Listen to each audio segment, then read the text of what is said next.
Andrea Kane, and I am here to talk to you about healthcare delivery systems, also known as HIT 330, Section 93101, which means we're online. This is fall of 2020. Our start and end dates are August 20th through December 16th. And this is a 2-credit-hour class. It is all lecture, although there are some assignments and whatnot. There is a final. Make sure you look at the course calendar below or Brightspace for more details. And of course, we'll talk about it before the end of the semester. Instructor information. This is me. This is how you get a hold of me. My preference is email. I check my email several times a day, either on my phone if I'm not on my computer. And then I even check it weekends and holidays and whatnot. So don't be surprised if I get on an evening, night, weekend, that sort of thing, or if I wake up in the middle of the night and decide to log on, I will respond. I do have an office. It is on the Calmer campus, but I don't have any office hours at present because of the COVID-19 situation. So all of my office hours are on Zoom. They are Mondays and Wednesdays from 2 to 4 in the afternoon, and on Thursday evenings from 6 to 8 in the evening. That does not mean, however, that we can't Zoom or FaceTime other days and times by appointment. So make sure you reach out to me if you needed another different date and time than this to Zoom or to FaceTime if you have an iPhone, because I have an iPhone. Let me know. I will send you an appointment for the Zoom. I can send you a link to take you right into Zoom, into the meeting. But if not, there's also my Zoom number. And again, the best way to contact me is through email, through the NICC email. Alrighty, so let's go on. Talk about the course information. Why are you here and what is this all about? We are going to explore the delivery and organization of healthcare services in our society. What does this mean? It means that we are going to look at the historical development of healthcare services, the influence of legislative and technological advances, and how that all impacts from the historical perspective present-day services. We look at the types of providers and professionals who deliver services, how those services are regulated, financed, licensed, and accredited by federal, state, and private agencies. There are no prerequisites for this course, which is not a bad thing. You can just join on in. Our primary common learning outcome that we assess is critical thinking. We want to make sure that's what we focus on. We will touch base on other things, but we really focus on critical thinking for this course. We have plenty of educational learning objectives. We have 9 of them. These are things that we want you to do at the end of this course. We want you to be able to do all of this. And then units are how we break it down and say, so for students will be able to explore the role of stakeholders and special interest groups. What do we really mean by that? And this is how we break it down unit by unit. All right. And also know that you can access the syllabus at any time. It is posted in Brightspace. If you go under content, if you click on content and then you click on course materials, the syllabus is there and you can go and review these to your heart's content at any time. I also usually post these at the beginning of each week so we can talk about what we're doing as we study each chapter and how that all works out together. And then I also mention those in my lecture videos. So here we go, getting through all of those. All right, required materials. We use Health Information Management Technology and Applied Approach by Sales and Gordon. We use the 6th edition and it is published by AHIMA. Make sure that you have this book and make sure you keep this book. As you note, you will be using it in several different classes as well as your RHIT exam prep. So once you buy this book, keep this book. Do not resell it. You will need it again. I will mention that. In other classes, you'll notice that. Please make sure you hang on to it. So our methods of delivery are online, which means we don't meet face-to-face. We don't meet on campus. There are no required Zoom sessions. We can Zoom if we choose, but it's not a requirement. It's not a necessity, that type of thing. Below is the grading procedures and scales. Obviously, we go on total points, and that's made up of your discussions, your assignments, your quizzes, and any projects, papers, those types of activities. And that's all in Brightspace. Brightspace calculates all of those. Please make sure you monitor your grades to make sure that they reflect the work you completed and submitted. Sometimes, for whatever reasons, a student may think that they've submitted something, or they may actually have submitted something, and for whatever reason, Brightspace isn't showing it to me. So if you get a 0 on something, or you get lower points on something than what you thought you were going to get, make sure that you reach out so that we talk, and reach out through email. Let me know that there's something going on that we need to explore and figure out why it is. I try to use rubrics for most items to increase fairness and equality. I just find that rubrics keep us all on the same page, and they help you know what my expectations are for the kinds of work that you're going to do, and the different grades you may achieve. There's a total of 2,020 points, which is kind of ironic. It just turned out that way, that this year there's 2020 points for 2020 semester for this course. And the grading scale is set by NACC. I don't change this. This is what it is. And then all I do is I do the math to multiply the 2020 points versus the different percentages. So you can see what all those are. You will have 16 discussions, 23 assignments, 15 quizzes, and 1 project/paper. It's a total of 55 items. It comes out to that 20,000 or 2,020 points, which is 100%.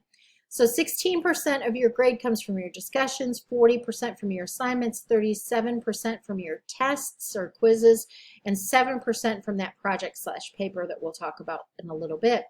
You also have 1 extra credit opportunity worth 75 points, which is 4%.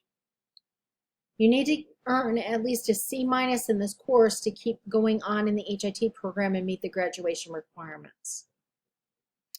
We use online quizzes, papers, projects, discussions, all those types of things to calculate and assess, not only to calculate your grade, but to assess your learning, to make sure you're really getting the material and that it is helpful to you.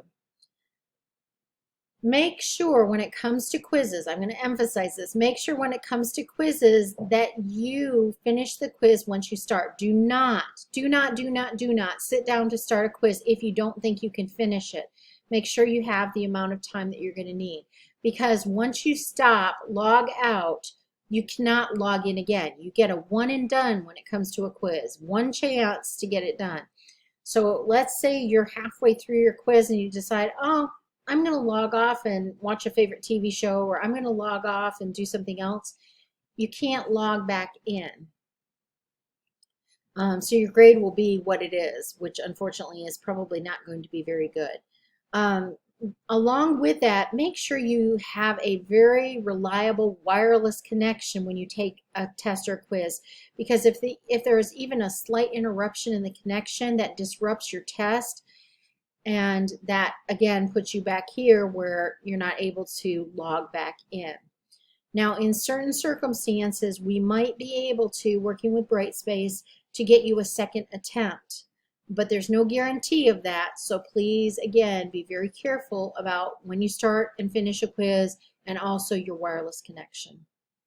Watch your course calendar, especially in Brightspace, for your dates.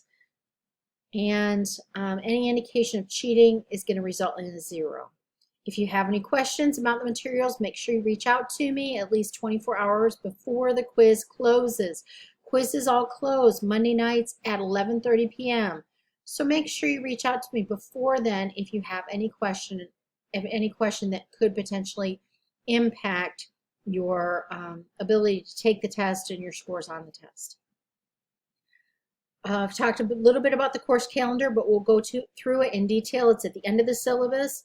And I think I did mention before that you can get to this syllabus at any time in Brightspace by going to Content and then Course Materials. The syllabus is there. It can change. I don't envision it changing, but it could change.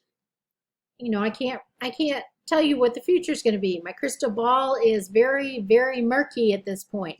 So although the course calendar, I think it's set and I think it's perfect for us to go by, it may change if something happens dramatically. There are lots of opportunities for course feedback. whether you're talking about Brightspace functionality or the course itself or the instructor or anything like that, there's plenty of opportunities for feedback. We want you to complete it. Make sure that as soon as you get it, at least within a week, you give us that feedback, because you help us and ICC, me, and the course improve when you give us your feedback, and also when you're being assessed. We then learn from that. Are you being successful? Is there something different we need to do? What is working well that we need to keep for future students? So make sure when it comes to feedback and assessment opportunities that you're taking advantage of those. Course policies, yes, even though this is an online course, attendance is taken on a weekly basis. How do I take your attendance? Well, I look. Are you submitting your homework? Are you engaged in online discussions? Have you completed quizzes and assessments? If I can see you're active in Brightspace, I will put you present for attendance. If I see you're not present in Brightspace, you will get an absent type of situation unless it's excused. So if you know in advance, for whatever reason, you're not going to be able to be in Brightspace, let me know so that I can take that into consideration when I do attendance. Sometimes things come up. Unfortunately, we've had students who have lost a loved one, had them in the active stages of dying, and they've needed to take a week off. When that happens, let us know so that we can be there to support you, and we can excuse your attendance, as well as move out some of your deadlines for assignments and quizzes. I don't move out deadlines for discussions, but I do for quizzes and assignments. So if we know that in advance, we can take care of that for you so that that's not a stressor while you're already going through something that's stressful enough. Academic dishonesty, I think I mentioned that a little bit earlier. I really hope that we don't ever have to have that discussion. My hope is that each one of us values honesty and integrity, and that we live our lives accordingly. So please do all that you can to not be academically dishonest, because again, that really goes back on you. So let's just briefly talk about what is academic dishonesty so you don't accidentally stumble into it. Most of it involves plagiarism, okay? A lot of it is plagiarism. If you are going to use someone's direct quote, make sure you use quotation marks or you cite the text. A good way to do it is to say according to, and then put in a colon, then your quotation marks. Give us what the direct quote was, end it with quotation marks, and then at the end of whatever you've submitted, put in the citation of where it came from, if it came from a document or it came from a conversation, those types of things. If you're going to paraphrase, make sure you credit the source. Again, if you're going to use somebody else's ideas, give them credit for it by citing it. It's not a bad thing to talk with your friends or your classmates about different things, but if you decide that you're going to use their idea, or that their idea has heavily influenced your perspective and what you're going to document, make sure you give them credit. You can say, in a conversation with this person, we discussed XYZ, and that has really brought me to believe A, B, C, D, E. So you've got that. Please do not present someone else's ideas as your own without proper citation. Again, it's just being honest. It's just saying, hey, that was somebody else. I really like that. It informed how I'm going to view this and how I'm going to approach it, and I'm going to put it in here. We ask that you not submit material developed by someone else as your own.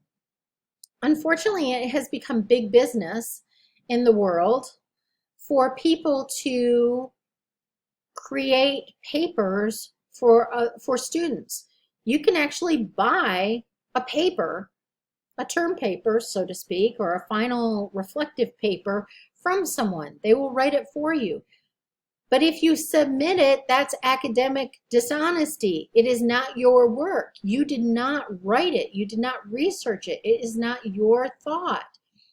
Even if you gave them instructions, it's not your work. And we want your work. So please make sure that you are not submitting material that was developed by someone else and then trying to submit it as your name. That's dishonest. It isn't yours. Submitting a paper or homework for which so much help was received that the results writing is significantly different from your own writing. It's not a problem to get help. That's not the issue. Getting help is a good thing. But if what you turn in as your own material is not your writing, it's somebody else's, then that's not right. Again, it's misleading, which veers into that pool of dishonesty, so to speak. So make sure that if you get help, that's great. We want you to get help. But when you go to the final result or the final writing, make sure that it's yours. It's in your voice. It's your thought pattern and process, and that you cite it if it's someone else's ideas. So again, this lists what cheating can include. It talks about cheating and plagiarism, the fact that it is a serious offense, and about that we subscribe to turn it on, and that if I see something suspicious, I will check it out. I hope that I don't. And I don't go out looking for it either, but if it happens to be fairly obvious, it will get caught sooner or later. So note, I do not consider it cheating if students share notes from classroom activities, discussions, and video recordings, as long as it is appropriately cited as a resource used to develop your own ideas and complete your own work.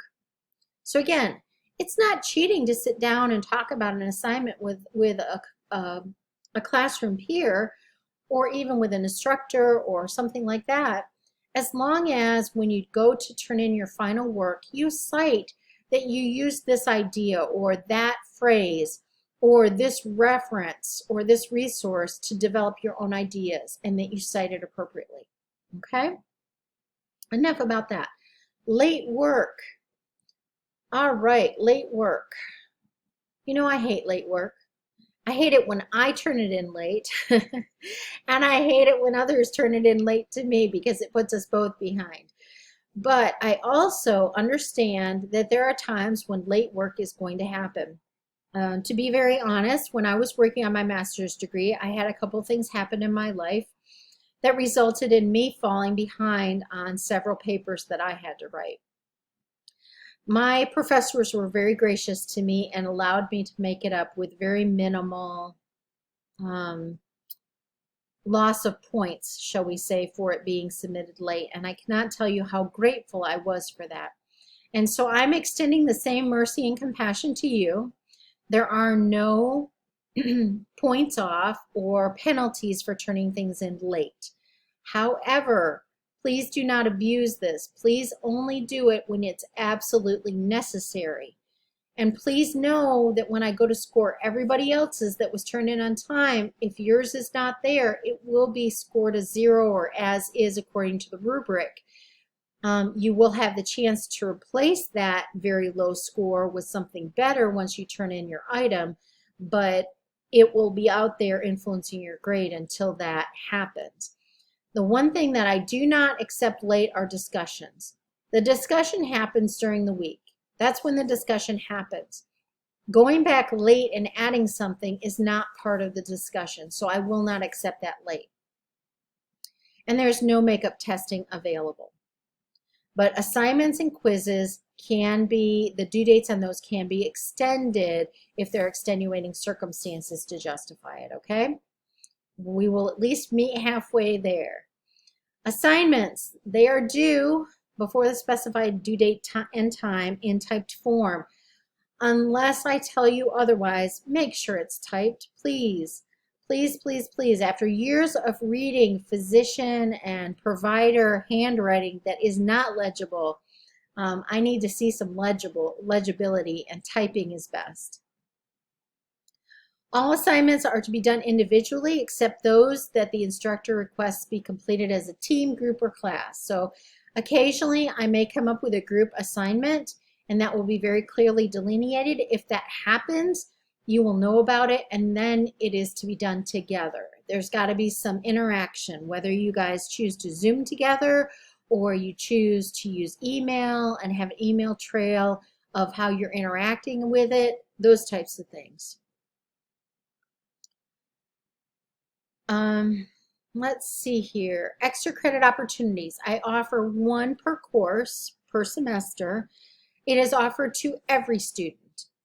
It is offered to all students. There are no individual student extra credit opportunities. None. I am not comfortable with that as an instructor. So please don't ask for something individual for extra credit, because I will not create it. If you offer it, I will not accept it. I will not offer it. And again, it's just not my thing. Also, extra credit points cannot be used to regain points that were lost due to academic dishonesty.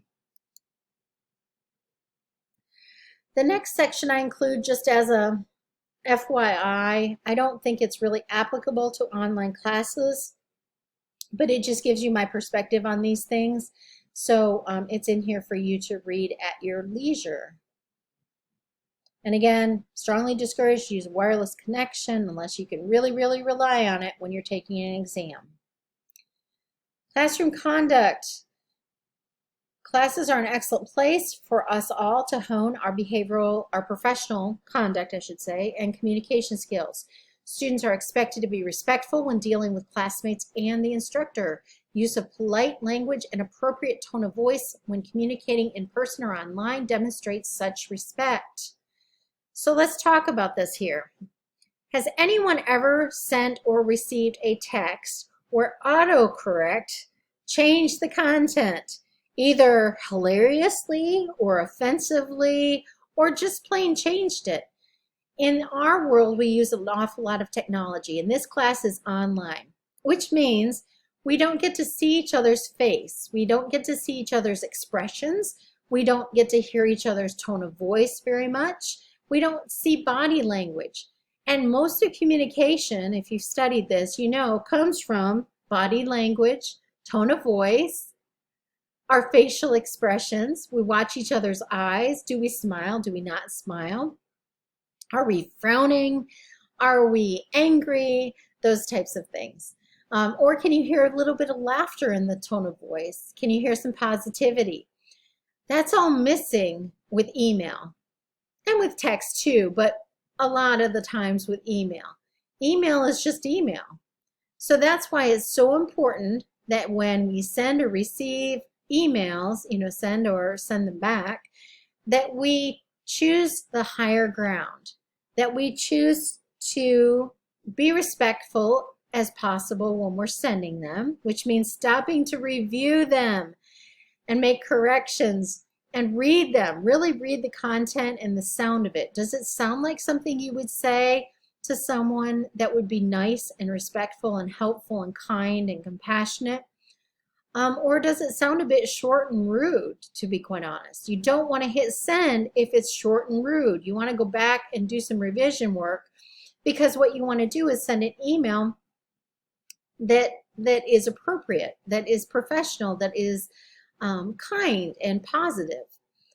Even if you're having to communicate something that is a little bit difficult, you want to find a way to do that that's still respectful.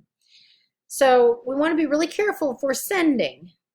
Now, if we're receiving, we also want to be careful. We want to be careful not to be hypersensitive and just automatically take offense when none was meant or none was offered.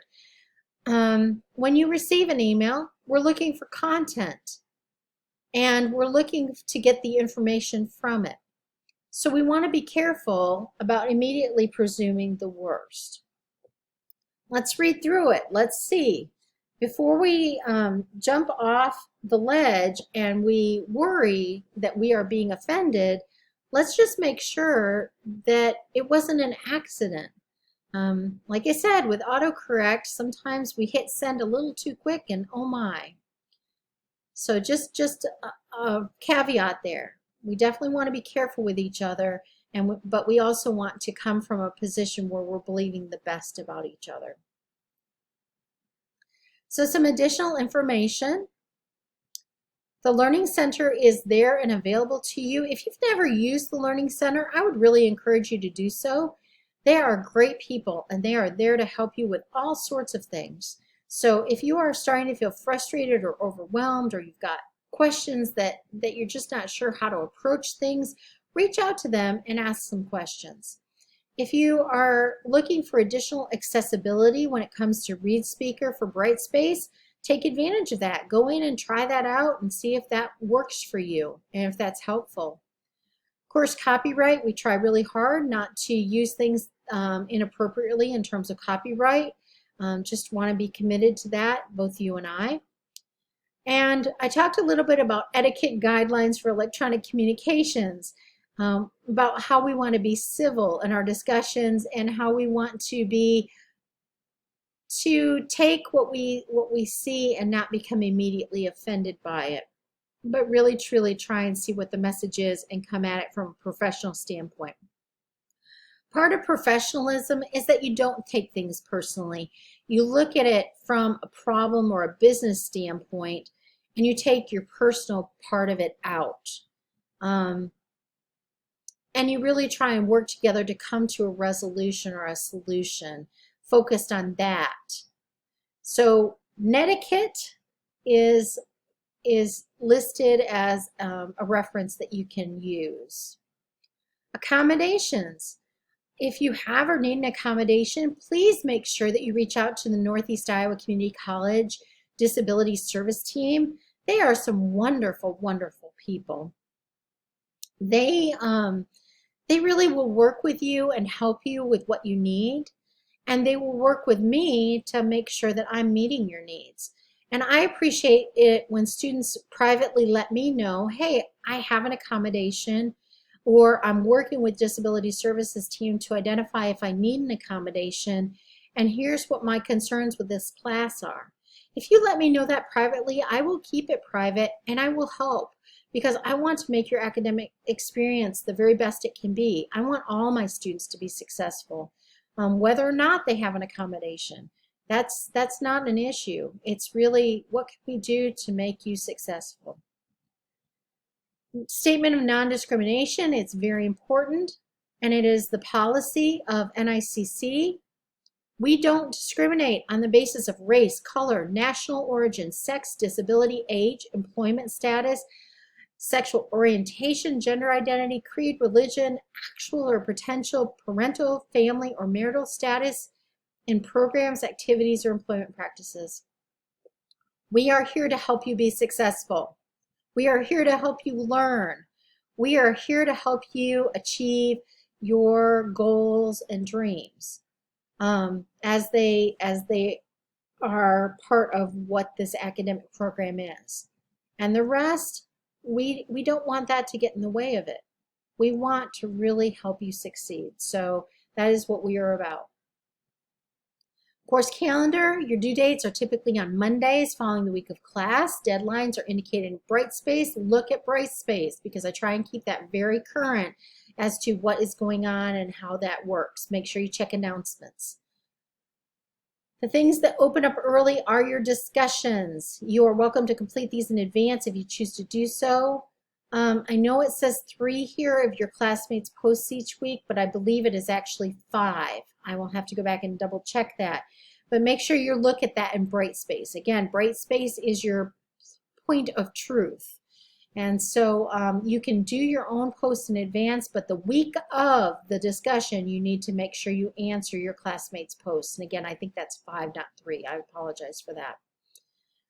There are rubrics for most of the discussions. Make sure you look at the rubrics before you work on each discussion so you know the grading criteria. That helps you understand what my expectations are and how I'm going to grade your discussion content. You are now watching the syllabus video review, and I wanted you to do this first. I hope you did. Please review the whole video because it's got the information you need to know before you start working on the graded items in Brightspace. You're not graded on watching this video, but it's set up as an assignment that you need to confirm that you have completed within the first week of class.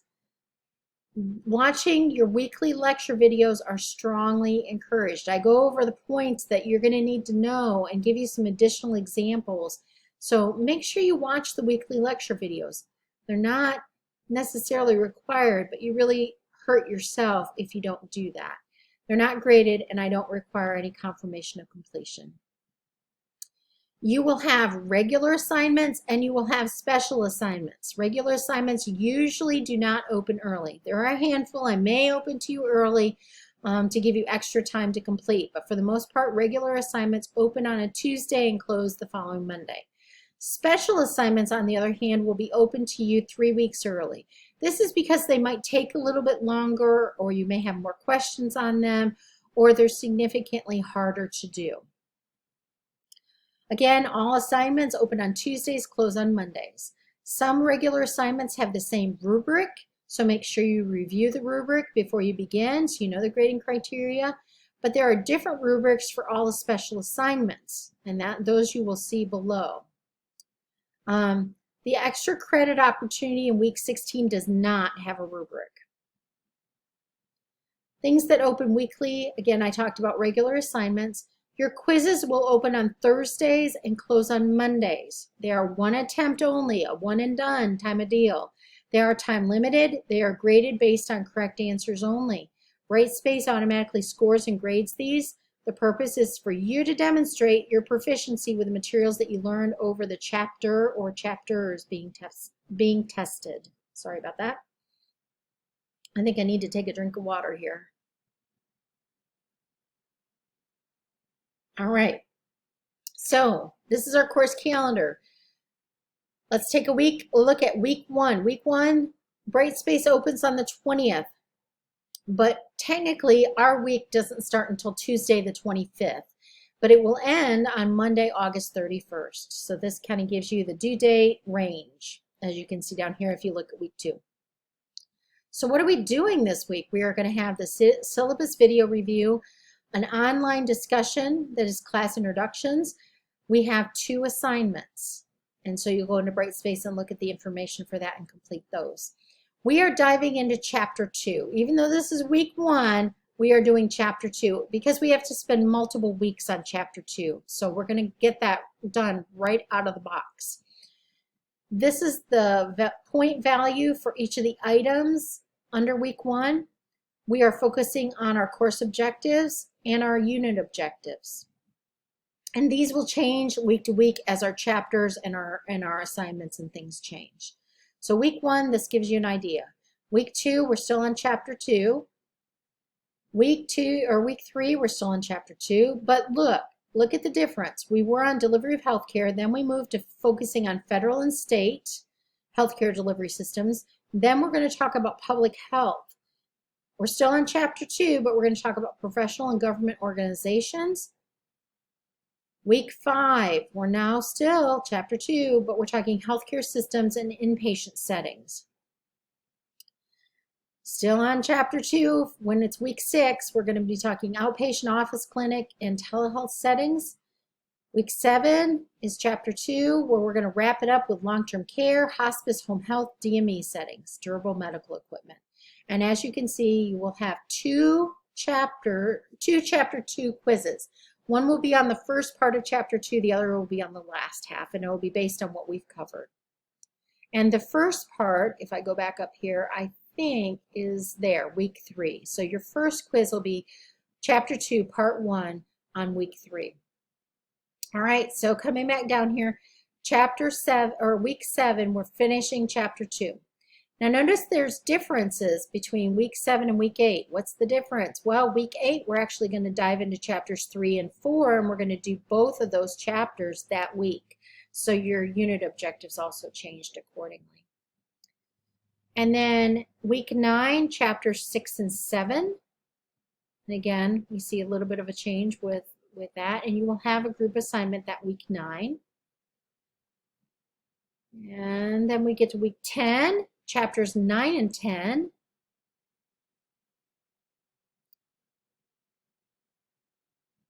Week 11 is chapter 11, and that's just by chance. Please don't get your chapters and your weeks mixed up. Week 12 is chapters 1 and 5. Week 13 is chapter 15, and that also is that is just going to be that 1 week.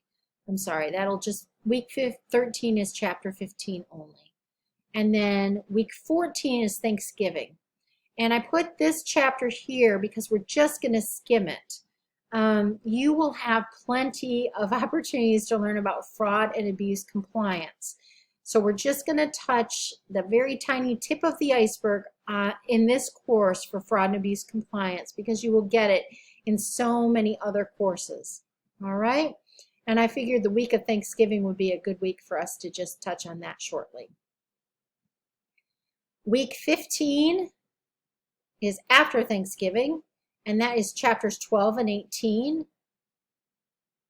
Week 16 is our last week. Can you believe it's August, but we're talking December now, your last week, and that is sort of an other assessment wrap-up. And your final is a reflective paper on the future of healthcare delivery systems. All right, so that is that. There are some additional pages down here, and this points out to you, we have to meet all of the domains for AHEMA for your associate degree, and this is how we show that we do that. Now, we only put the domains in here that we actually utilize for this class. There are 6 domains, and you'll notice I only cover 1, 4, and 5. That's applicable to this class, and there are some things that are not applicable to this class, as you'll see. But the rest of the items, we have to explain how what we're teaching you and assessing you on, how it meets these competencies and how they meet the Bloom's education level required. And if you're curious about Bloom's, that's down here too, Bloom's taxonomy. And it talks about the different levels of learning. What does that mean? And how does that work out? So just extra information in case you're interested. All right, I'm going to stop there. If you have any questions or concerns, reach out to me. Again, you can read this in Brightspace. I will probably be back with more videos before too terribly long. I hope you're doing well. Take care, and I'll talk to you again soon.